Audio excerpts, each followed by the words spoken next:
Hello guys, आज मैं जो आपको कहानी सुनाने वाला हूँ उसका नाम है कैसे कृष्णा ने अपने घर से डायन को भगाया। तो एक बार की बात है, बहुत दूर पहले एक गांव हुआ करता था।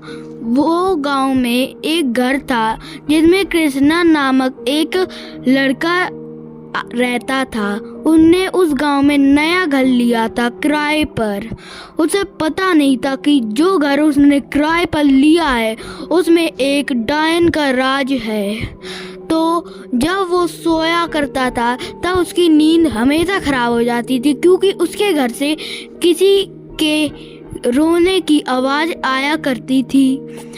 तो उसने एक दिन तय किया कि चलो देखते हैं आज रात में कि कौन रोता है मेरे घर में आकर।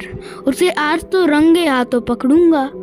तो एक दिन वो बैठा उसने सोचा कि चलो अब आज ही देख लेते, आज तो छुट्टी भी है मेरे ऑफिस की।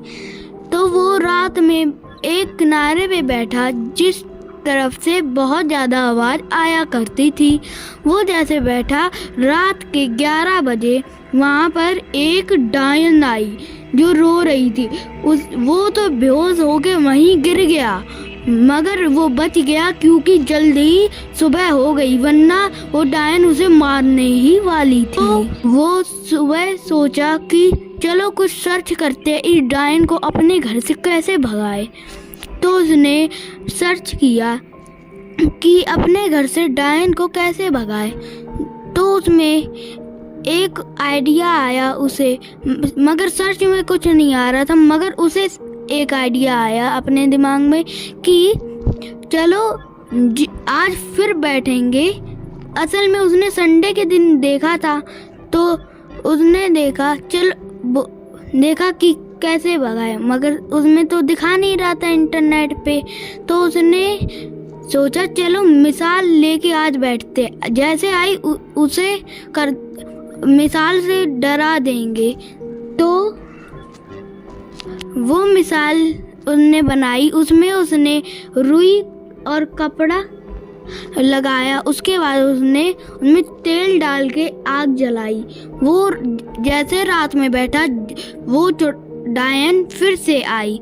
उस डायन को उन्होंने दिखाया, मगर वो थोड़ी देर के लिए तो चुप हो गई, मगर एकदम से वो अटैक करने आई।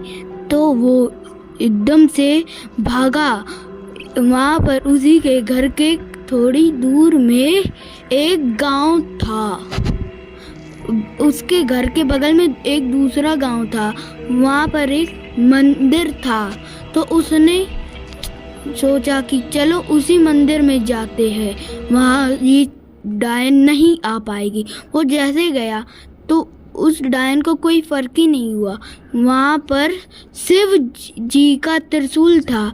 उसने वो त्रिशूल उठाया और उस डायन पे मार दिया। वो डायन देखते ही देखते चिल्लाते चिल्लाते मर गई। और फिर उसने रात में जैसे वो सोया, उसके बाद से कभी भी उस डायन के रोने की आवाज़ या फिर वो डायन उसके कमरे के अंदर कभी भी नहीं गई। धन्यवाद।